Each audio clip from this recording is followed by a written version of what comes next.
18 जिसका नाम है बेटा टैक्स इंसिडेंस।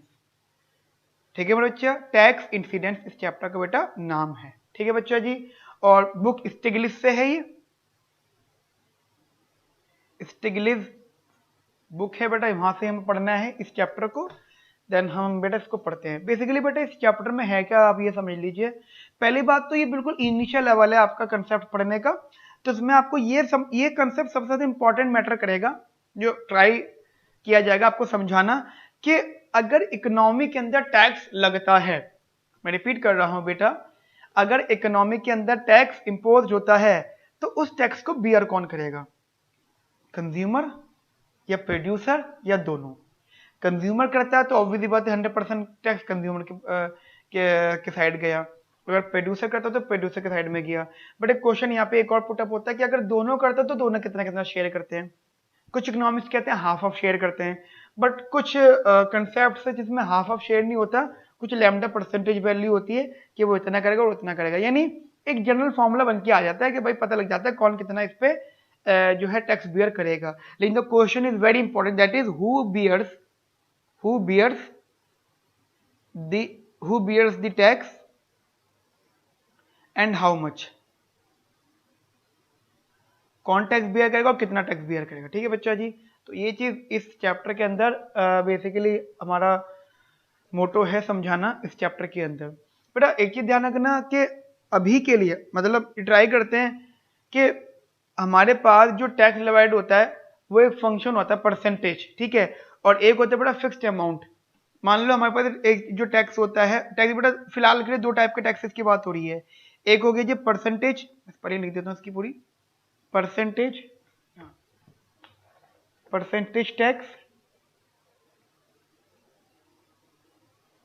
परसेंटेज टैक्स, जिसे आप बेटा कभी कभी एड वॉलेरम टैक्स बोलते हो, और दूसरा वाला बेटा फिक्स्ड अमाउंट। ठीक है जी, फिक्स्ड अमाउंट पर यूनिट ऑफ आउटपुट, यानी स्पेसिफिक टैक्स। तो बेटा मल्टीपल तरीके के फिलहाल हम ये बोलेंगे all such tax are equal, basically हम इन्हें बोलेंगे there is no difference in this type of tax. ठीक है फिलहाल के लिए, ठीक है बच्चा, यहां तक मेरी बात समझ में आती है आप लोगों को। चलिए जी, अब देख लेते हैं इसमें क्या कंसेप्ट है। तो अब बेटा एक बात समझना है पे ध्यान से जरा, जैसे कि हमने बोला जी मान लो स्पेसिफिक टैक्स है, ठीक है, या क्वांटिटी टैक्स या जी यूनिट टैक्स, कोई भी टैक्स हो एक ही बात कर लेते हैं। अब बात आती है कि यहाँ पे हम दो पार्ट में डिवाइड कर सकते हैं इन दोनों बातों को। जैसे एग्जांपल बेटा मान लो टैक्स इंपोज्ड, कोई भी टैक्स ऊपर में से टैक्स इंपोज्ड ऑन सेलर, ठीक है जी। दूसरा है जी टैक्स इंपोज्ड ऑन बायर्स, ठीक है जी, the tax imposed on sellers, tax imposed on buyers. ठीक है बच्चा जी, मैं रिपीट कर रहा हूं बेटा यहाँ पे, tax imposed on sellers and tax imposed on buyers. तो देखो ये कंसेप्ट समझना, अगर बेसिकली सेलर पर है तो वैसे तो एक फॉर्मूला जिसमें आपके लिए यहाँ पे ये लिखूंगा, इधर जैसे यहाँ लिख देता हूँ कि टैक्स अमाउंट जो होता है वो होता है price of buyers minus price of seller. भाई टैक्स अमाउंट क्या होता है कि बायर ने कितना प्राइस पे करा है और सेलर ने कितना प्राइस रिसीव करा है, इन दोनों को जो डिफरेंस होता है वो टैक्स होता है। मान लो अगर टैक्स 0 है या तो इसका मतलब क्या होगा, जितना बायर पे कर रहा है उतना सेलर रिसीव कर रहा है। यानी अगर जस्ट आप यहाँ पे समझे मेरी बात, इधर ऐसे रफ वर्क, नॉट कोई भी ऐसा वर्क, रफ वर्क बेटा, ये सप्लाई और ये demand, if there is no tax so this is equilibrium price.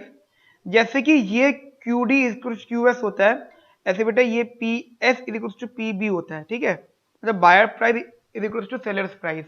But मान लो अगर टैक्स इतना लग गया तो अब ये डिपेंड करता है कि ये जैसे अमाउंट तो यहां पर आ गया जी, देखो ये अब प्राइस ये हो गया जो न्यू प्राइस आया विद टैक्स, ठीक है जी, ये तो कंसेप्ट क्लियर है कि ये जो न्यू टैक्स है ये आ गया जी। तो P1 star is more than P star because there is a tax involvement. अब पॉइंट ये है कि कौन बियर करेगा, ऐसा समझना। अगर इसे कंज्यूमर बियर करता है तो ऑब्वियसली बात है उसकी डिमांड अफेक्ट होगी। ठीक है जी, मतलब ये ऐसे भी हो सकता है, मतलब हर चीज है बेटा यहाँ पर, मतलब ऐसे आपको टेक्निकल चीज बता रहा था। बेसिकली मेरा यहाँ पे बताने का कंसेप्ट वो यही है कि अगर कोई टैक्स नहीं है तो ये इधर इक्विलिब्रियम प्राइस होगा। ठीक है जी, अब बात आती है जी वो कंज्यूमर बियर करेगा या प्रोड्यूसर बियर करेगा, मतलब सेलर, या प्रोड्यूसर नहीं सेलर है। तो मान लो सबसे पहले हमने बोला जी सेलर बियर करेगा। तो अगर सेलर बियर करता है तो ये क्वांटिटी और ये प्राइस, ठीक है जी, अब जरा ये बात समझ लेना। और अगर सेलर बियर करेगा तो डिमांडर को कोई फर्क नहीं पड़ेगा। जैसे एग्जांपल ये हो गया जी हमारा इधर, सो दिस इज बेसिकली प्राइस। ठीक है जी, ये बात समझना ध्यान से। पी स्टार है ये जहां पे दोनों बराबर था, अब हुआ क्या, प्राइस हो गया जी ये। अब पहले क्या था, पी स्टार जो था price of buyer price of seller दोनों बराबर था, जैसे मैंने आपको यहां बताया। ये जो था पी स्टार जो था price of seller price of buyer दोनों इक्वली था। लेकिन यहां पर इस वाले पॉइंट पर बेटा प्राइस ऑफ सेलर और प्राइस ऑफ बायर बदल जाएगा। क्यों, जब बेटा टैक्स लगता है तो जो बेसिकली बियर कर रहा होता, अब सोचो टैक्स लगा, तो टैक्स लगने का मतलब क्या होता है, अगर आप ये बात समझना। ऐसा तो है नहीं बेटा कि प्राइस नहीं बढ़ेगा, प्राइस तो बढ़ेगा, इकोनॉमी के अंदर प्राइस तो बढ़ेगा, but the point is that के जो बियर करता है उसका डायग्राम शिफ्ट हो जाता है। अभी समझो बात को, जो बियर करता है उसका डायग्राम शिफ्ट हो जाता है। अब किसका डायग्राम शिफ्ट होगा, सेलर का या बायर का, सेलर का शिफ्ट होगा। यानी this is a supply function which is equal to marginal cost, and अब ये प्राइस हो गया जी। ठीक है जी, तो इस प्राइस पर ऑब्वियसली बात है, अब वो इस प्राइस पर सप्लाई करेगा, यानी इसका मतलब इम्पोज ऑन सेलर, सेलर पे इम्पोज जो है, तो जो सप्लाई हो जाएगी वो मार्जिनल कॉस्ट प्लस का टी हो जाएगी। समझ रहे मेरी बात आप लोग, यानी कहने का मतलब ये हो गया कि एक्चुअली सेलर को तो इतना मिल रहा है, एक्चुअली सेलर को इतना मिल रहा है और वो बायर से इतना ले रहा है। ठीक है जी, सेलर को इतना मिल रहा है, और मैं एग्जांपल दे रहा हूं, पहले थी ये बात, बायर से इतना ले रहा था पहले इसके बनने से पहले। लेकिन अगर जब गवर्नमेंट ने बोला जी सेलर पे इंपोज होगा तो सेलर ही पे कर रहा है, तो अब मतलब पॉइंट क्या हो गया, ये वाला अमाउंट जो प्राइस ऑफ सेलर है ये प्राइस ऑफ बायर, यानी जितना वो बायर से रिसीव कर रहा है एज इट इज उतना उसी हिसाब से वो टैक्स पे कर रहा है। समझ मेरी बात आप लोगों को, मैं रिपीट करूँ, बड़ा कंफ्यूज मत हो ना, ये थोड़ा कॉम्प्लिकेट है। मैं डायग्राम फिर बताता हूँ आपके लिए, इसका डायग्राम क्या है। तो इसमें बेटा आप ये चीज समझो, मैं दोबारा आपको बताता हूँ, कंफ्यूज मत हो ना, क्योंकि ये बेटा हर साल बच्चे कंफ्यूज बहुत होते हैं इसमें। ये जी डिमांड, ये जी सप्लाई। ठीक है जी, डिमांड और ये सप्लाई, ये होगा जी इक्विलिब्रियम प्राइस। अब बात इतनी सी है कि अगर सेलर पे इंपोज होता है तो सेलर की सप्लाई फंक्शन जो है वो अफेक्ट होगा, अगर बायर पे इंपोज जो होता है तो डिमांड फंक्शन अफेक्ट होगा। यानी अगर सेलर पे इंपोज हुआ, मान लो ये वाला प्राइस आ गया, तो यानी ये सप्लाई फंक्शन शिफ्ट हो जाएगा यहाँ पर, क्योंकि आपको पता है जब मार्जिनल कॉस्ट बढ़ती है, अब ऐसे सोचो ना, मार्जिनल कॉस्ट पहले ये थी एमसी, अब बन गई जी एमसी प्लस का टी, तो टैक्स ऐड हो गया ना यहाँ पर। जब ये टैक्स ऐड हुआ तो क्या हो बेटा, ये सप्लाई फंक्शन अपवर्ड शिफ्ट हो गया, तो आपको पता ही है। तो जब ये अपवर्ड शिफ्ट होगा तो यहाँ पे डिमांड कट हुआ, वो होगा इक्विलिब्रियम प्राइस। ठीक है जी, समझ रहे मेरी बात को, वजह समझ रही जरा मेरी इस बात को। गवर्नमेंट ने सेलर पे टैक्स लगाया जिसकी वजह से सेलर थोड़ा सा नाराज हुआ, वॉर्स ऑफ हुआ, उसकी वजह से उसने क्या किया, उस इकोनॉमी में उस मार्केट में उस प्रोडक्ट को बनाना थोड़ा कम कर दिया जिस पर टैक्स लगा था। तो जब बेटा उसने थोड़ा बनाना कम कर दिया, तो क्योंकि वजह पॉइंट ये था कि जैसे मार्जिनल कॉस्ट बढ़ा वैसे सप्लाई का फंक्शन शिफ्ट हो गया अपवर्ड, ये जनरल लॉ है। तो जैसे अपवर्ड शिफ्ट हुआ तो डिमांड यहाँ कट हुआ, तो इसका मतलब क्या, मार्केट का प्राइस ऑटोमेटिकली बढ़ गया। तो मार्केट का प्राइस पहले ये था, अब वो ऑटोमेटिकली बढ़ गया, क्योंकि सप्लाई फंक्शन ऑब्वियसली बात है, जो पहले इतनी क्वांटिटी थी अब वो इतनी क्वांटिटी हो जाएगी। देयर आर मल्टीपल रीजंस कि क्वांटिटी कम क्यों हुई, ये भी रीजन है कि सेलर कम बनाना चाहता है, और जब कम बनाना चाहता है तो क्वांटिटी डेफिशिएंट हो गई, जैसे सप्लाई डेफिशिएंट हुई तो एक्सेस डिमांड की वजह से बेटा प्राइस बढ़ गया। एक ही रीजन हो सकता है। दूसरा रीजन ये हो सकता है कि इनका जो डिमांड सप्लाई कट हो रहा है उस पर कट हो रहा है। तीसरा रीजन ये हो सकता है कि मार्केट में जो टैक्स लग के प्राइस बढ़ा था वो बेसिकली सेलर ने बायर से पे करवा लिया, यानी लगा तो टैक्स सेलर पे था, लेकिन वो बायर से पे करवा लिया, क्योंकि डिमांड तो इधर कट हो रही है ना, बायर तो ये पे करेगा, तो लेकिन जो बायर इतना पे कर रहा है वही सेलर्स को रिसीव हो रहा है। ठीक है जी, बात समझ में आ रही है? तो ऑटोमेटिकली पहले से प्राइस ज्यादा मिल रहा है, लेकिन क्वांटिटी कम हो गई पहले से। तो एक तो चीज ये ध्यान रखना, बड़ी कॉम्प्लिकेट है ये, बट चीजें ध्यान रखना, बस इतना ध्यान रखना कि अगर सेलर पे इम्पोज होता है तो सप्लाई फंक्शन शिफ्ट होता है, डिमांडर बायर पे होता है तो बेटा डिमांड फंक्शन शिफ्ट होता है। ऐसे में डिमांडर का बना लेता हूँ, ये क्वांटिटी और ये प्राइस। ठीक है मेरे बच्चा, ये क्वांटिटी और ये प्राइस, ये डिमांड और ये supply, this is basically equilibrium. हमने बोला जी बेसिकली यहाँ पर कि प्राइस में टैक्स लग गया। ठीक है जी, जब टैक्स लगा तो हमने बोला जी ठीक है, टैक्स लगने पर मान लो इतना टैक्स लगा, ये क्वांटिटी थी, तो ऐसा हुआ जब टैक्स लगा बायर पे लगा, बायर हाई पे कर रहा है बेसिकली, तो बायर को हाई प्राइस दिखा, तो हाई ने क्या करा, उसकी डिमांड कम करनी स्टार्ट कर दी, क्योंकि बायर का विलिंगनेस टू पे, मतलब नेट विलिंगनेस टू पे या बायर का कंज्यूमर सरप्लस उस गुड के लिए कम होने लगा। सोचो पहले कंज्यूमर सरप्लस इतना सारा था, अब कंज्यूमर सरप्लस इतना सा रह गया, तो फिर बायर क्या करेगा, बायर अपनी बेसिकली जो डिमांड है उसे थोड़ा सा कम करेगा उन गुड्स में जिसमें टैक्सेशन ज्यादा है। ठीक है, क्योंकि बायर को पे करना पड़ रहा है, तो बायर का जो डिमांड फंक्शन है शिफ्ट हो जाएगा इनवर्ड। ठीक है, तो बेसिकली ये जो इक्विलिब्रियम प्राइस आएगा, दिस इज सेलर्स प्राइस, जो सेलर को रिसीव होगा, और यही फिर बायर भी पे यही करेगा। ठीक है बेटा, इसमें जानना कि मतलब बायर और सेलर मतलब कौन कितना पे करेगा। बायर ऑब्वियसली बात है ज्यादा ही पे करेगा, और सेलर ऑब्वियसली बात है कम ही रिसीव करेगा। बीच के gap to the taxation point of view से गवर्नमेंट को चला जाएगा। ठीक है, तो ये ध्यान रखना, टैक्स का फॉर्मूला होगा हमारा प्राइस ऑफ बायर माइनस का प्राइस ऑफ सेलर। बच्चा ध्यान रखना, ये जो चीज है थोड़ी कॉम्प्लिकेट रहती है, जब तक आप कुछ न्यूमेरिकल कंसेप्ट नहीं करोगे ना तो आपको डाउट में रहेंगी सब चीजें।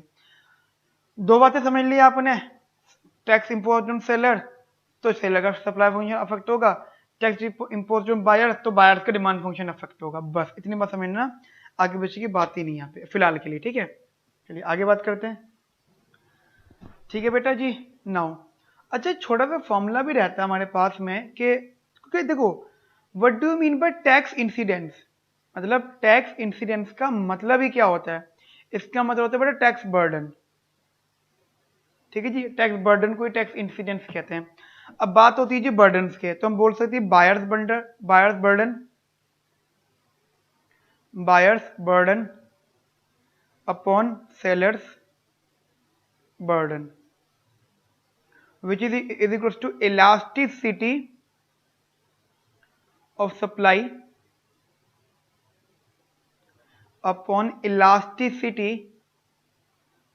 of demand। ठीक है बेटा, तो एक फॉर्मूला ध्यान रखना, elasticity of supply upon elasticity of demand. ठीक है बच्चा जी, अच्छा एक चीज रिपीट करो बेटा, मैं थ्योरी नहीं लिखवा रहा, क्योंकि समझना कंसेप्ट क्यों मैं थ्योरी लिखवा, क्योंकि थ्योरी बट मिलेगी जरूर आपको नोट्स में, जो हमारे नोट्स अपलोडेड होंगे उसमें थ्योरीज इंक्लूडेड है। ठीक है, थ्योरीज उनमें होंगी, क्योंकि बेटा इन कंसेप्ट की वैल्यू ज्यादा है। ये कंसेप्ट, ये जो चीज है कंसेप्चुअली बहुत इंपॉर्टेंट है, थ्योरी में टाइम वेस्ट नहीं करना हम लोगों को। ठीक है ना बच्चा, आप स्टडी करो पहले कंसेप्चुअली, फिर उसके बाद में देखेंगे। ठीक है बच्चा, अब समझना ध्यान से, हम बात करते हैं एडिंग डिफरेंट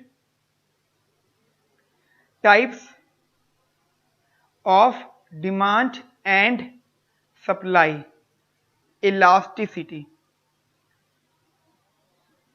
ठीक है जी, different types of demand and supply elasticity. तो जस्ट एग्जांपल बात कर लेते हैं, जैसे कि सबसे पहले एग्जांपल हम लोग ले लेते हैं, elasticity of demand is zero. सोचो अगर इलास्टिसिटी ऑफ डिमांड जीरो होगी तो हमारा जो डायग्राम बनेगा डिमांड का, सोचो इलास्टिसिटी ऑफ डिमांड जीरो, इसका मतलब क्या होता है, percentage change in quantity is zero. That's why, क्योंकि फॉर्मूला होता है ना percentage change in quantity upon में परसेंटेज चेंज इन प्राइस। तो अगर इलास्टिसिटी ऑफ डिमांड जीरो तो percentage change in quantity zero, इसका मतलब डिमांड फंक्शन वर्टिकल बनेगा। अच्छा सप्लाई फंक्शन ये रहा। ठीक है जी, सप्लाई फंक्शन अपने लेवल पर जैसा उसको होना चाहिए। सो दिस इज बेसिकली इक्विलिब्रियम। ठीक है बच्चों, तो this is the equilibrium price and ये क्यू हो गया। अब हमने बोला जी टैक्स लग गया जी, अब टैक्स लगा है जी, अब सोचो इलास्टिसिटी ऑफ डिमांड तो जी जीरो है, हमने बोला जी टैक्स लगा है। अब सोचो टैक्स जब लगेगा, यहां पे बात आएगी, तो हमारा सप्लाई फंक्शन शिफ्ट अपवर्ड, इधर P1 स्टार, ये हो गया इक्विलिब्रियम। समझ रहे हो मेरी बात? तो ये जो गैप है, this gap is known as tax. Similarly दूसरा हमने ऑप्शन लिया, elasticity of demand is infinity.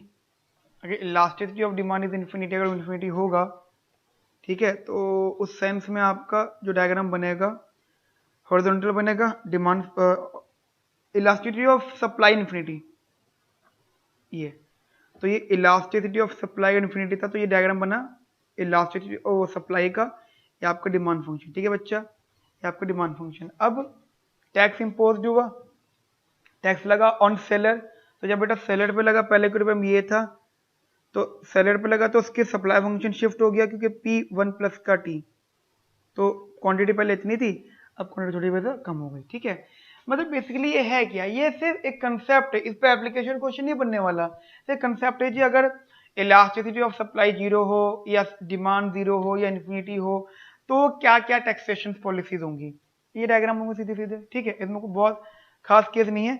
अब देखो इंटरेस्टिंग बात, अब जरा ये समझो मेरी तरह, यहाँ पर मैंने ऊपर जो दोनों केस बनाए हैं, एक ये वाला जब इलास्टिसिटी ऑफ डिमांड जीरो था, ठीक है, इलास्टिसिटी ऑफ डिमांड जीरो था, और हमारा कंसेप्ट क्या हुआ कि हमारा डिमांड पे जो कट हुआ वो ये आया P, बेसिकली ये वाला, और हमारा सप्लाई अप शिफ्ट हो गया, यानी हमारी कॉस्ट, सोचो हमारी कॉस्ट बढ़ गई। अच्छा बात बताओ, हमारी कॉस्ट बढ़ गई तो, लेकिन हमारी क्वांटिटी तो उतनी की उतनी है, कॉस्ट बढ़ गई, इसका मीनिंग क्या रहा होगा, टैक्स किसने बियर करा होगा? मैंने यहाँ तो पता ही नहीं टैक्स किसने बियर करा है, क्योंकि अगर elasticity of demand infinity sorry zero है, यानी प्राइस में कितना भी चेंज कर लो, percentage change in quantity change नहीं होगा, percentage change in quantity zero, यानी क्वांटिटी में कोई चेंज नहीं आएगा। इसका मतलब सारा का सारा टैक्स बियर्ड बाय बायर। ठीक है बेटा, बायर की साइड से बियर किया जाएगा। क्यों? पॉइंट बेटा इतना तो क्लियरली समझना, क्योंकि डिमांड फंक्शन हमारा जो है यहाँ पे वर्टिकली बना हुआ है इधर। ठीक है बेटा, यहाँ तक मेरी बात समझ में आती है आप लोगों को क्लियरली? अच्छा इधर आ जाते हैं आप। अब ये समझो कि सप्लाई फंक्शन ही शिफ्ट हुआ, अगर सप्लाई फंक्शन ही बेसिकली सप्लाई फंक्शन ही शिफ्ट हो रहा है, तो बर्डन किसके ऊपर आया होगा बेसिकली? अब ये सोच के बताओ बेटा, ये क्वेश्चन में आके मुझे इसका बताना जरूर। सप्लाई फंक्शन अगर शिफ्ट हुआ है, डिमांड अपनी जगह पे, सप्लाई शिफ्ट हुआ है, तो बर्डन किस पे आया होगा? ठीक है, या मुझे आंसर व्हाट्सएप में बताना, इस पे आंसर क्या रहने वाला है। ठीक है बेटा, ठीक है जी। अच्छा एक चीज है, बड़ी इंटरेस्टिंग चीज है, क्योंकि पॉइंट ये है कि इन सब चीजों को ऐसा समझना थोड़ा मुश्किल है। ऑथर ने ना इसको एक फॉर्मूले से बताया है, जो फॉर्मूला ये वाला है। ठीक है, अब जरा इस फॉर्मूले को मैं थोड़ा दोबारा यहाँ पे लिख रहा हूँ, अब जरा समझना। Buyers burden upon sellers burden, ठीक है, buyers burden upon sellers burden. अब फॉर्मूला है elasticity of supply upon elasticity of demand. हमने पहला वाला केस लिया था इलास्टिसिटी ऑफ डिमांड जीरो का, देखो समझना कुछ नहीं लिखा हुआ, और आपको जब मैं अभी पढ़ा भी रहा था ना, मैंने टॉपिक करवाया वाला, तो मैं क्लियरली कह सकता हूँ, आपको डाउट आया होगा कि मतलब मैं एज एन सर भी हमें एग्जैक्ट आंसर नहीं दे रहा कि बर्डन किस पे पड़ा है। ठीक है, ऐसे इन्होंने लिख दिया बेयर बाय बायर। ठीक है, बट मैं आपको प्रूफ दे रहा हूँ इसका, जरा समझना ध्यान से। Buyers burden upon sellers burden, elasticity of supply upon elasticity of demand. अब मान लो अगर ईडी जीरो है, अब अगर ईडी जीरो है तो ये आ गया ईएस अपॉन में zero, elasticity of supply upon में जीरो। इसकी बेटा क्रॉस मल्टीप्लाई कर दो, इसके वहां मल्टीप्लाई, इसके वहां मल्टीप्लाई, तो सोचो basically sellers burden is equals to, क्योंकि ये तो वहां से चला गया, zero multiply by buyers burden. ठीक है जी, अपॉन में elasticity of supply which is something value. ठीक है जी, बेटा क्या हो जाएगा जीरो, तो सेलर्स बर्डन कितना आया, ऐसे बताओ क्या आया जी, सेलर्स बर्डन जीरो। क्लियर मेरी बात आपको? जब सेलर्स बर्डन जीरो है इस मेथड से, इसका मतलब क्या, एंटायर बर्डन किस पे पड़ा है जी, on buyer. So that entire burden imposed on buyer। ठीक है जी, so that entire burden imposed on buyer, तो बायर पे सारा का सारा बर्डन मेरे बच्चों पड़ेगा। अब समझ में आ गया। मैं गारंटी कर सकता हूँ कि 2 मिनट पहले जब मैंने ये बताना स्टार्ट किया था तो आपको सही से क्लियर नहीं हुआ होगा, लेकिन शायद आपको अब पता लग गया होगा क्योंकि मैंने यहाँ पे फॉर्मूला यूज कर लिया। ठीक है, चलिए जी, सिमिलरली ये किया। अब जरा इसकी बात भी कर लें। इलास्टिसिटी ऑफ सप्लाई क्या है? इन्फिनिटी। इसको दोबारा से लिख लेते हैं एक बार और, इसी चीज में भी तो देख लें, हम चारों के देख लेंगे ना। जब इलास्टिसिटी ऑफ सप्लाई इन्फिनिटी है तो buyers burden upon sellers burden is equals to elasticity of supply upon elasticity of demand. ये था, ये लिखा जी हमने इन्फिनिटी।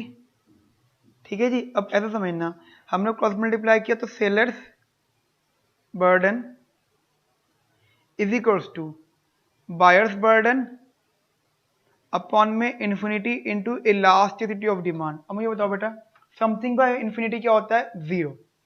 कुछ भी अमाउंट हो other than infinity and zero, उसके अलावा कुछ भी अमाउंट हो तो समथिंग बाय इन्फिनिटी क्या होता है? जीरो। इसका मतलब क्या है? अगर सेलर्स बर्डन जीरो है तो एंटायर बर्डन किस पे पड़ गया? Entire burden imposed on will be imposed on buyer. ठीक है, इन दोनों केसेस में एंटायर बर्डन किस पे पड़ गया जी? बायर पे।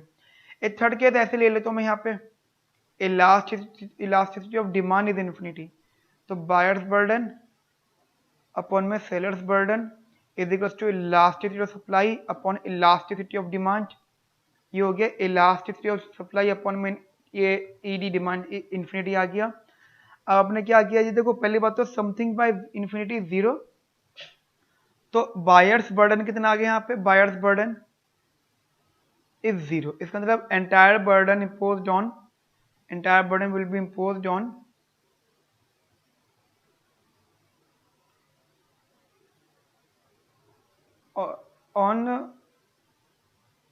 सेलर। ठीक है, एंड ऑब्वियसली बात है जब इलास्टिसिटी ऑफ सप्लाई जीरो होगा तब भी ये होगा कि बायर बर्डन जीरो हो जाएगा। ठीक है जी, और सारा बर्डन किस पे पड़ेगा मेरे बच्चों?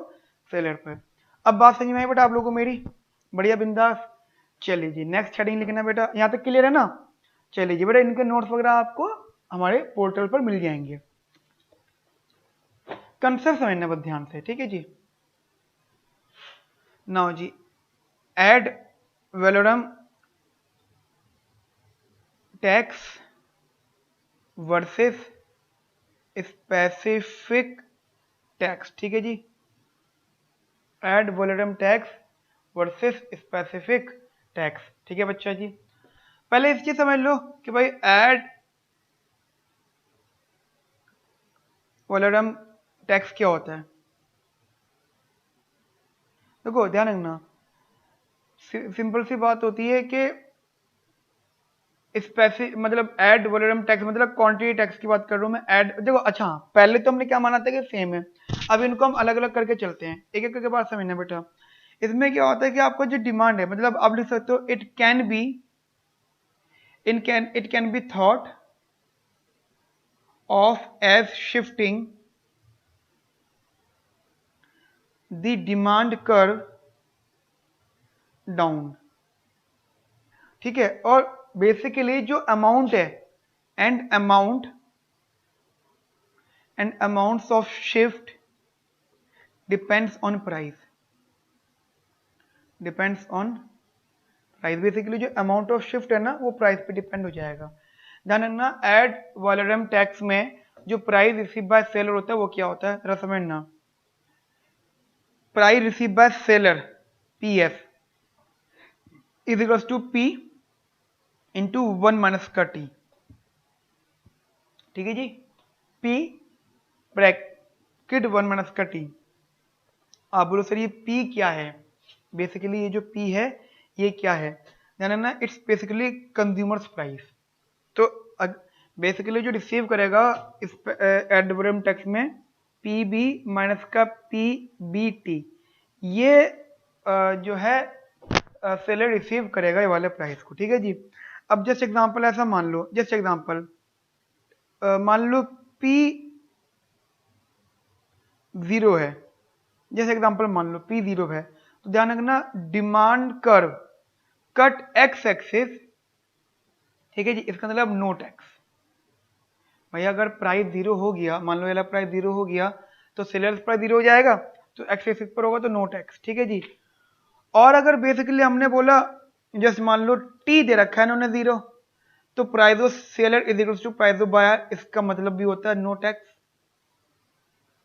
बट अगर टी दे रखा है 0.5, ठीक है जी, 0.5, तो प्राइस ऑफ सेलर हो गया 0.5 ऑफ प्राइस ऑफ बायर, यानी बायर जितना पे कर रहा है उसका आधा सेलर को रिसीव होगा, एंड बाकी सारी रिमेनिंग कहाँ जाएगा, टू दी गवर्नमेंट। ठीक है जी। यहां तक बात समझ में आती है बेटा आप लोगों को मेरी। अब जरा कंसेप्ट समझना डायग्रामेटिकली, कि डायग्राम में जो मैं आपको एक्सप्लेन करना चाहता हूँ, ये बड़ा इधर क्वांटिटी, इधर बेसिकली प्राइस। ठीक है जी।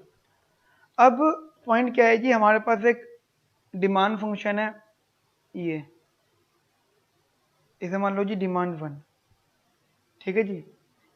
सप्लाई मान लो जी इससे आप, ठीक है जी। अब हुआ क्या एक कंसेप्चुअली कि टैक्स लगा या कुछ भी चीज हुई, ये जो डिमांड है शिफ्ट हो गई। अब देखो एक चीज क्लियर करके चलना, मेरी तरह समझना ध्यान से। पहले था ये इक्विलिब्रियम, ठीक है जी। अब हुआ क्या कि टैक्स लग गया हमारे पास यहाँ पर, ये पी स्टार था पहले, अब जो टैक्स लग गया, अब टैक्स लगा मान लो इतना, अब ये बायर प्राइस ये हो गया, सेलर प्राइस ये हो गया। ठीक है जी। बायर प्राइस ये हो गया बच्चा जी, और सेलर प्राइस ये हो गया। तो अब जरा एक चीज समझना यहाँ पे ध्यान से कि दो चीजें होंगी। एक तो हमारा जो टैक्स लगेगा, हमारा जो टैक्स लगेगा, एक तो लगेगा जी मतलब लमसम टैक्स। ठीक है जी, मैं रिपीट कर रहा हूँ, एक तो लगेगा जी लमसम टैक्स, और एक लगेगा जी परसेंटेज या फिर वाला, ये वाला टैक्स 1 - का टी वाला। ठीक है, मैं दोनों को चीज बड़ा क्लियर कर रहा हूँ आपको। यहाँ पर हमने बात करी ना एड वैल्यूम टैक्स और स्पेसिफिक टैक्स, यानी बेसिकली बेटा इस वाले पॉइंट से अब हमें डिमांड शिफ्ट करनी है। ठीक है जी, समझना। जब हम कहते हैं ना ad valorem tax, specific tax, then इसका मतलब हम लोग ये मान के चल रहे हैं कि डिमांडर्स, हमने बोला ना यहाँ पे डिमांड का शिफ्ट डाउन, डिमांड का जो है बड़ा डाउन शिफ्ट होगा। अब पॉइंट क्या है, एक तो एड वैल्यूम टैक्स है, एक हमारी स्पेसिफिक टैक्स है, इन दोनों केस में डिमांड का डाउन शिफ्ट होगा, यानी डाउन शिफ्ट में भी लेकिन पॉइंट होगा एड वैल्यूम टैक्स में होगा बेसिकली बेटा हमारा परसेंटेज डाउन शिफ्ट, यानी ये अब मान के चलो ये, सो this is the demand function. ये अरे बनाए दिखाई नहीं, ये वाला, यानी इस वाले पॉइंट से ये मान लो E1 है, इस वाले पॉइंट पे डिमांड दूसरा हो गया जी डिमांड शिफ्ट। ठीक है जी, एक तो ये है। और दूसरी चीज बेटा हमारा अगर इधर ही पॉइंट पर अगर स्पेसिफिक टैक्स होता, तो स्पेसिफिक टैक्स में बेटा हमारा शिफ्ट होता कुछ इस टाइप से, ये इधर। अब समझो जरा ध्यान से, जो बेटा हमारा जो क्वांटिटी टैक्स होता है, ठीक है, या एड वैल्यूम टैक्स होता है, वो बेटा हमारे बेसिकली पैरेलल शिफ्टिंग करता है। और जो बेटा हमारा स्पेसिफिक या परसेंटेज टैक्स होता है बेटा वो हमारा स्लोप चेंज करता है। ठीक है जी, ये चीज ध्यान रखना, मैं रिपीट कर रहा हूँ बेटा, स्पेसिफिक टैक्स यानी परसेंटेज टैक्स जो है हमारा स्लोप चेंज करता है, और ये जो होता है हमारा एड वैल्यूम टैक्स बेटा ये हमारा शिफ्टिंग करता है, बेसिकली जो पुराने डिमांड करोगे एज इट इज शिफ्ट हो जाएगी। तो यानी बेसिकली बेटा यहाँ पे इतनी बात समझने के लिए इंपॉर्टेंट थी। अब इसका मीनिंग क्या बेटा, कि मान लो हमने इसे बोला था E0, इसे बोला हमने E1। ठीक है जी, जरा यहाँ पे क्लियरली एक बात समझना। पहली बात तो जो कंज्यूमर पे कर रहा है, यहाँ पे जो कंज्यूमर पे कर रहा है वो पे कर रहा है, basically price of buyer P भी पे कर रहा है, और एक अमाउंट है दैट इज जो टैक्स वाला अमाउंट है वो government as a tax receive कर रही है। ठीक है, यानी बेसिकली जो प्राइस ऑफ टी है रिसीव्ड बाय गवर्नमेंट। ठीक है बच्चा जी, प्राइस ऑफ टैक्स वाला अमाउंट रिसीव बाय गवर्नमेंट। अब जरा एक चीज समझना जरा ध्यान से, वो मैं ये कह रहा हूं कि अगर मुझे एड वैल्यूम टैक्स की बात कर रहा हूं मैं, अगर बेटा यहां पे लार्जर प्राइस होता है, अगर प्राइस ज्यादा होता है तो ध्यान रखना लार्जर प्राइस होता है तो लार्जर शिफ्टिंग भी होती है। अगर प्राइस ज्यादा था तो ज्यादा ही लेवल की शिफ्टिंग थी, यानी दो कर्व के बीच में हमारा गैप ज्यादा होता है, यानी अगर प्राइस बढ़ेगा तो टैक्स अमाउंट भी बढ़ता जाएगा। जितना हाई प्राइस होगा बेटा उतना टैक्स अमाउंट भी ज्यादा होगा। ठीक है बच्चा, इसे बेटा जैसे कि हमने कंबाइंड डायग्राम बनाया है, स्पेसिफिक टैक्स का भी हमने बेटा यहाँ पे कंबाइंड डायग्राम ही बनाया। अब इसका मीनिंग क्या है कि स्पेसिफिक टैक्स में बेटा हमारा मैग्नीट्यूड एड टैक्स इक्विलिब्रियम के बराबर होगा, यानी स्पेसिफिक टैक्स में भी स्पेसिफिक टैक्स बड़ा ध्यान रखना तो सेम मैग्नीट्यूड होगा, same magnitude as ad volume tax at equilibrium. Equilibrium पर जो है सेम उसी तरह मैग्नीट्यूड होगा। और जो प्राइस रिसीव बाय सेलर, जो प्राइस रिसीव्ड करेगा, प्राइस रिसीव्ड बाय सेलर वो होगा बेटा P माइनस का T। ठीक है जी, price receive by seller that is P minus का T, यानी ये this is the P buyers price, consumers price. और जो बेटा यहाँ पे डिमांड कर्व होगा, demand curve shifted by the same amount, shifted by the same amount. ठीक है जी, तो ये चीज बड़ा थोड़ी सी ध्यान रखना, मैं रिपीट कर रहा हूं। परसेंटेज टैक्स से स्लोप चेंज होता है, यानी ये एक डायग्राम था, ये इक्विलिब्रियम था, मान लो पहले ये इक्विलिब्रियम ये था, अब ये हो गया। तो स्पेसिफिक टैक्स का मीनिंग परसेंटेज टैक्स हो जाता है, यानी परसेंटेज टैक्स जिससे बड़ा जो हमारा जो न्यू प्राइस होता है वो हो जाता है हमारा पास बेटा P ब्रैकेट 1 प्लस का T, ये P ब्रैकेट 1 प्लस का T। तो बेटा स्लोप में जो पहले है स्लोप P होता था, अब slope P bracket T 1 plus T हो जाता है। ठीक है बेटा, ये चीज थोड़ी सी ध्यान रखना। तो इसके हिसाब से बेटा डिमांड का स्लोप चेंज होगा तो ये वाला अमाउंट आएगा। और अगर यहाँ पे एड वॉल्यूम टैक्स होता है, उससे क्या होता है बेटा, सीधी सीधी हमारी क्वांटिटी कम होती है, सीधी बेटा हमारी यहाँ पे क्वांटिटी कम होती है। क्वांटिटी का मतलब क्या हो जाता है, ऑन क्वांटिटी है कि भाई प्राइस तो उतना ही है, अब जितने क्वांटिटी लोगे ना एक अमाउंट लगेगा। ठीक है जी, तो उससे क्या होता है बेटा हमारा डिमांड कर्व शिफ्ट होता है पैरेलल। ठीक है जी, this is the parallel shifting इस पॉइंट से। ठीक है जी, बात समझ में आ गई बेटा आप लोगों को मेरी यहाँ पर? क्लियर? कोई डाउट यहाँ तक बेटा आप लोगों को? नहीं? ठीक है जी। नाउ बेटा हमारा इसमें जो नेक्स्ट हेडिंग है वो है बेटा taxation of factors of production. Taxation of factors of production. ठीक है बेटा, मैं रिपीट कर रहा हूं, taxation of production of factors of production. ठीक है, पहली बात तो ध्यान रखना, जो फैक्टर ऑफ प्रोडक्शन है वो सबसे ज्यादा इंपॉर्टेंट माना जाता है लेबर। तो अगर फैक्टर ऑफ प्रोडक्शन पर लगा रहे हैं तो हम बेसिकली हम लेबर की बात कर रहे हैं। उसके अलावा और भी इनपुट्स हैं और दूसरे इनपुट का कंसेप्ट अलग हो जाता है। तो हम बात कर रहे हैं यहाँ पे tax incidence and the supply of labour. Tax incidence and the supply of labour. ठीक है बेटा, tax incidence and supply of labour. ध्यान रखना यहाँ पे दो केसेस बनाएंगे हम लोग। जैसे कि एग्जांपल हमने जस्ट सिंपल एक केस बनाया, कोई वैसे केस वाली बात नहीं, एक सिंपल जनरल डिस्कशन किया। हमने बोला जी सबसे पहले तो अब ये समझ लो, चलो कि एक केस से पहले सबसे पहले बात समझ लो, यहाँ पे एक मार्केट है, market for demand for labour and supply of labour. Labour की सप्लाई, लेबर की डिमांड का कंसेप्ट है। और इंटरेस्टिंग बात क्या है यहाँ पे कंज्यूमर कौन है? ऑब्वियसली बात है फर्म, यहाँ पे कंज्यूमर है। Firms who are willing, who are using labour service. ठीक है बेटा, firms who are using labour service, तो ध्यान रखना वो कंज्यूमर होगा। सिमिलरली बेटा प्रोड्यूसर कौन है यहाँ पे? लेबर। यहाँ पे बेटा लेबर प्रोड्यूसर है, labour who sell their service.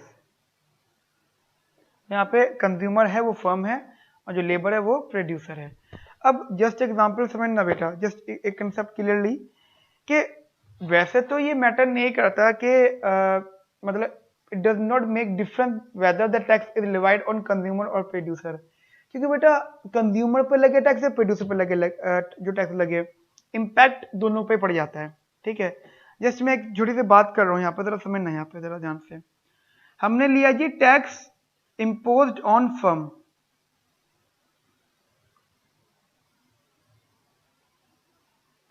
Firm मतलब कंज्यूमर। कंज्यूमर क्या कर रहा है जी यहाँ पे, लेबर, डिमांड फॉर लेबर कर रहा है।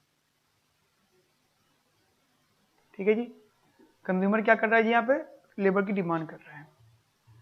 जैसे इस पर टैक्स लगा तो ऑब्वियसली बात है, ये टैक्स का मतलब क्या हो जाता है, टैक्स लगना, उस पर टैक्स का मतलब क्या हो जाता है, सोच के बताओ।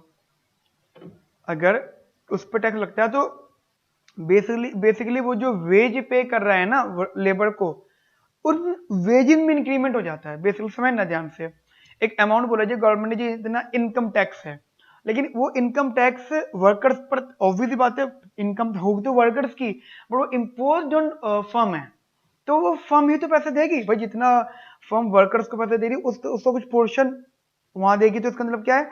अब अगर वो इम्पोज हुआ है फर्म पर, ठीक है जी, यानी वर्कर्स को पता ना चले जी, वर्कर्स पे टैक्स इम्पोज हुआ है, उन्हें क्या मतलब इस बात से, उन पे इम्पैक्ट नहीं पड़ना चाहिए। तो इसका मतलब क्या है, अगर 100 रुपए की वर्कर की इनकम थी, गवर्नमेंट ने 200 रुपए टैक्स बोला, तो वो वर्कर को बेसिकली 110 दे रही है, जिसमें से वर्कर 100 रुपए अपने पास ले रहा है, और वो जो 10 रुपए एक्स्ट्रा वो फर्म वर्कर को देते हुए गवर्नमेंट को दे देगी। ठीक है जी, यानी वर्कर को पहले भी 100 मिल रहे थे, वर्कर को आज भी 100 मिल रहे हैं, लेकिन ये गवर्नमेंट जानती है कि उस वर्कर का कुछ अमाउंट 10% वो लोग ले रहे हैं। ठीक है जी, यहाँ पे 100% बेयरिंग जो कर रहा है वो सेलर कर रहा है। सेलर मतलब सॉरी डिमांड, जो डिमांड ऑफ लेबर है। ठीक है जी, अब क्लियर सी बात है, जरा एक बात समझना था ध्यान से, यहाँ पर ये लेबर की क्वांटिटी इधर, और यहाँ पे आएगा जी वेज, ये demand curve, basically demand for labour, और ये बेसिकली सप्लाई ऑफ लेबर, ये होगा जी इक्विलिब्रियम क्वांटिटी बिफोर टैक्स।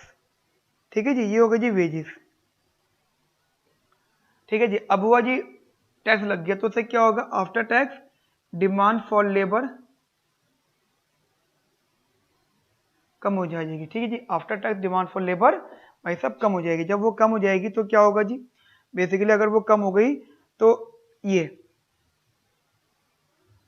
थोड़ी सी कम हो जाएगी। इसका मतलब क्या है, अगर टैक्स लगा था तो बेसिकली आप मान के चलो टैक्स लग के इतनी वेज बढ़ गई थी, उनकी वेज पहले से इतनी हो गई थी। ठीक है, तो इतनी वेज मतलब ऑब्वियसली बात है, तो क्लियर सा पॉइंट है, तो पुराना वाला तो डिमांड फंक्शन नहीं बनेगा। अगर वेज बढ़ जाएगी तो कुछ तो इम्पैक्ट पड़ेगा डिमांडर्स पर, तो पुराना वाला तो नहीं बनेगा। वो क्या करेंगे, अपनी डिमांड शिफ्ट करेंगे, डिमांड कम करेंगे, यानी जब वो डिमांड कम करेंगे, यानी इसका मतलब क्या है, डिमांड कम करने के लिए, क्योंकि बेटा क्वांटिटी कम हो जाएगी, that is quantity after tax, quantity कम हो गई, इसका मतलब बेटा डिमांड फंक्शन शिफ्ट हो गया इनवर्ड। अब इंटरेस्टिंग बात क्या होगी बेटा, इनिशियल पहला पॉइंट ई नॉट था, अब दूसरा पॉइंट क्या है बेटा ई वन। तो मीनिंग क्या है कि अब जो टैक्स अमाउंट है वो ज्यादा हो गया, वेज अमाउंट ज्यादा हो गया। ठीक है, पहले इतना वर्कर सेलर इतना पे कर रहा था, वर्कर इतना रिसीव कर रहा था, बट अब जो है बेसिकली पॉइंट क्या है कि इतना अगर डिमांड चेंज नहीं करते हैं तो इतना वर्कर को पे करना पड़ेगा। ठीक है जी, और इतना जो जो जो सप्लायर है उसको रिसीव होगा, नहीं बीच का गैप होगा जो टैक्स। अब पॉइंट क्या है कि टैक्स लग रहा है तो डिमांडर ऑफ द लेबर, और वो व्हाट्सअप होंगे, तो बड़ा उनकी डिमांड शिफ्ट हो जाएगी इनवर्ड, यानी उनकी डिमांड शिफ्ट हो जाएगी, यानी अब पहले जहां वो इतनी डिमांड करते थे वो इतनी डिमांड करेंगे, तो this is the equilibrium, now this is the new ways.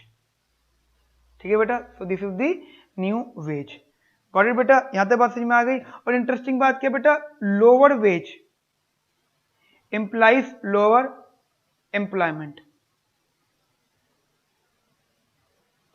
Lower wage implies lower employment. ठीक है जी, lower wage implies lower employment. Got it बेटा, यहां तक मेरी बात समझ में आती है आप लोगों को क्लियरली। चलिए अच्छा, अब एक यहाँ पे एक दूसरा एग्जांपल हमारे पास है, जैसे ये केस नंबर 1 था, एक अगला कंसेप्ट हमारे पास, when labour supply is backward bending.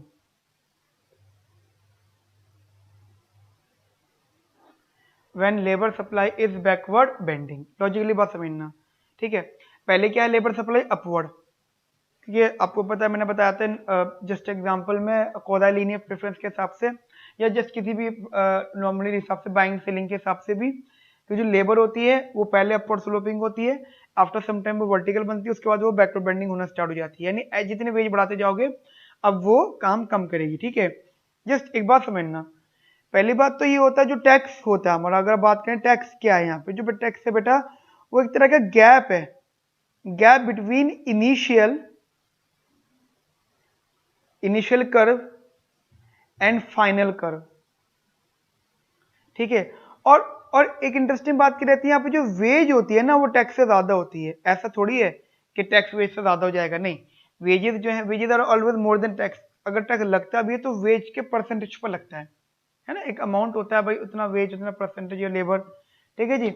अब एक जस्ट एग्जांपल क्लियरली बात समझना, पहला तो कंसेप्ट यही है कि what are the reason behind of backward bending, पहले तो आप ये समझो बेटा कि बैकवर्ड बेंडिंग के रीजंस क्या हैं, तो वो जो आपने सेमेस्टर में पढ़ा था उसी का छोटा सा आइडिया मैं आपको क्लियर कर रहा हूं कि यहाँ पे हमारे पास में मान लो वेज बढ़ती है, तो वेज बढ़ने के दो इम्पैक्ट पड़ते हैं, जैसे कि आप लोग जानते हो, एक होता है जी सब्स्टिट्यूशन इफेक्ट, एक होता है जी इनकम इफेक्ट। सब्स्टिट्यूशन इफेक्ट इस केस में समझना ध्यान से, मान लो हमारी वेज एक लेवल से बियॉन्ड हो गई, हमारी वेज एक लेवल से ऊपर चली गई, कौन से लेवल से, यहां से एजेंट खुद को रिच मानेगा, ठीक है जी। तो ये दो इंपैक्ट है, अब जरा समझना, क्लियर सी बात है कि जैसे जैसे वेज बढ़ेगी अब पर्सन क्या मानेगा, वेज बढ़ने पर पर्सन खुद को रिच मानेगा, ठीक है, रिच एज्यूम करेगा, और जैसे जैसे उसकी वेज बढ़ती जाएगी then he will consume normal goods, यानी डिमांड फॉर नॉर्मल गुड्स बढ़ जाएगा, ठीक है जी, डिमांड फॉर नॉर्मल गुड्स बढ़ जाएगा, इसका मतलब क्या होगा बेटा, substitution effect is less than ordinary income effect plus endowment income effect, ठीक है जी। इसका मतलब क्या होगा, he will consume more than he will consume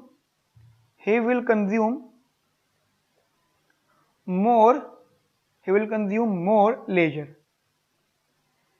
ठीक है। अब जब वो ज्यादा लेजर कंज्यूम करेगा, यानी बेसिकली गाइस जब एक बियॉन्ड व्हेन द टैक्स, मैं बात कर रहा हूं व्हेन द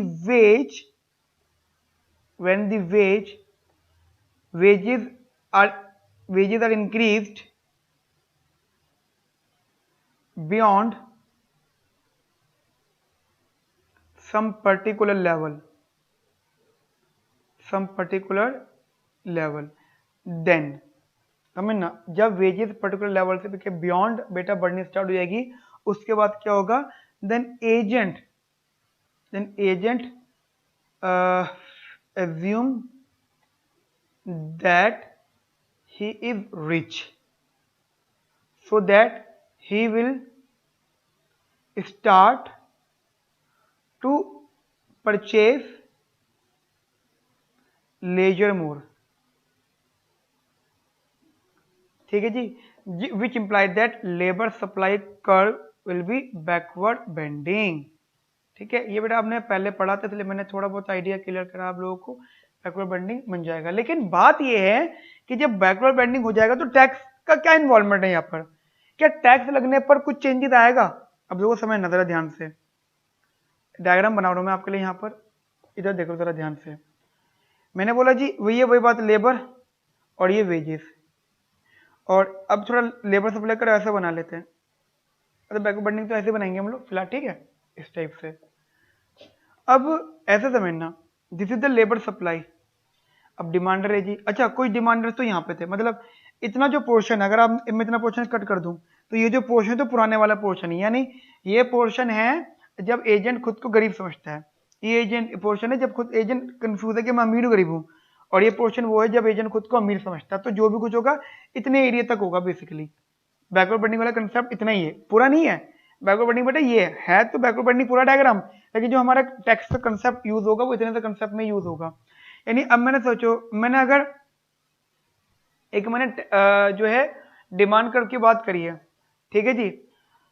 तो ये हमारा डिमांड कर्व है, दैट इज डिमांड कर्व। मान लो ये हमारा डिमांड है फॉर लेबर, ठीक है जी, लेबर की डिमांड है, और तो उससे इक्विलिब्रियम यहाँ पे कट होगा, ठीक है जी। ओके, कोई दिक्कत नहीं, इट्स इक्विलिब्रियम बेसिकली, ठीक है जी। ये हो गया जी एक पॉइंट, इक्विलिब्रियम पॉइंट हमारा जो भी इक्विलिब्रियम पॉइंट हो जाएगा। अब जब टैक्स लगा, बेसिकली टैक्स लगा इधर, तो क्या हो गया जी, अगर टैक्स लगता है इधर तो अब आपको पता ही है, after tax basically demand curve will shift to the down, जो demand curve will shift to the down, तो that is D L dash, तो होगा जी ये इक्विलिब्रियम, ठीक है जी। वही वाला कंसेप्ट जो पहले लगा था। इसका मतलब क्या है, पहले हम इतना वर्क कर रहे थे, इतना वर्क, ये वाला इतनी मेरी लेबर इक्विलिब्रियम था, अब हम इतना वर्क और करेंगे, क्योंकि बेटा जब टैक्स लगता है तो बैकवर्ड बेंडिंग वाला भी एजेंट जो होता है वो भी अफेक्ट हो जाता है, ठीक है बेटा। तो ये चीज ध्यान रखना, आफ्टर टैक्स जो बैकवर्ड बेंडिंग इम्पैक्ट पड़ रहा है, आफ्टर टैक्स जो बैकवर्ड बेंडिंग वाले एजेंट पे जो इम्पैक्ट पड़ रहा है, वो भी यही करेगा कि उससे क्या करेगा, वो बेसिकली लेबर सप्लाई इंक्रीज कर देगा, मतलब वर्क बढ़ा देगा। यानी टैक्स जो है वो एक अमीर आदमी को भी इम्पैक्ट डालता है, ये बात इससे प्रूफ होती है, जो टैक्स है वो एक रिच पर्सन को भी इम्पैक्ट डालता है। यानी टैक्स से एक पर्सन जो अमीर था, जो लेजर कंज्यूम करता था, उसको वो अपनी लेजर कम कंज्यूम करना स्टार्ट कर देगा आफ्टर टैक्स, क्योंकि आफ्टर टैक्स उसकी नेट इनकम खत्म होती जा रही है, ठीक है जी। क्लियर, मेरी इतनी बात समझ में आती है। लेकिन बैकवर्ड बेंडिंग का बड़ा इंटरेस्टिंग पॉइंट है, अगर ये चीज ऐसी होती, ये डिमांड और ये डिमांड, अगर ये अपवर्ड स्लोपिंग वाला होता तो एम्प्लॉयमेंट कम होता, है ना। लेकिन इंटरेस्टिंग बात है, जब बैकवर्ड बेंडिंग है तो एम्प्लॉयमेंट बढ़ेगा।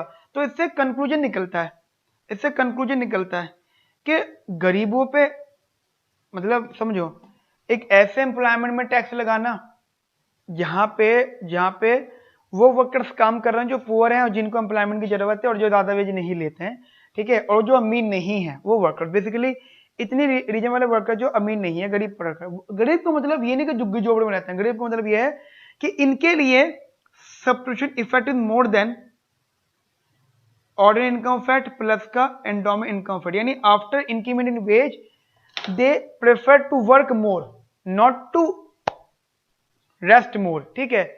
तो ये उसको प्रेफर कर रहे हैं कि वह हमें काम ज्यादा करना है यहाँ पर, ठीक है जी।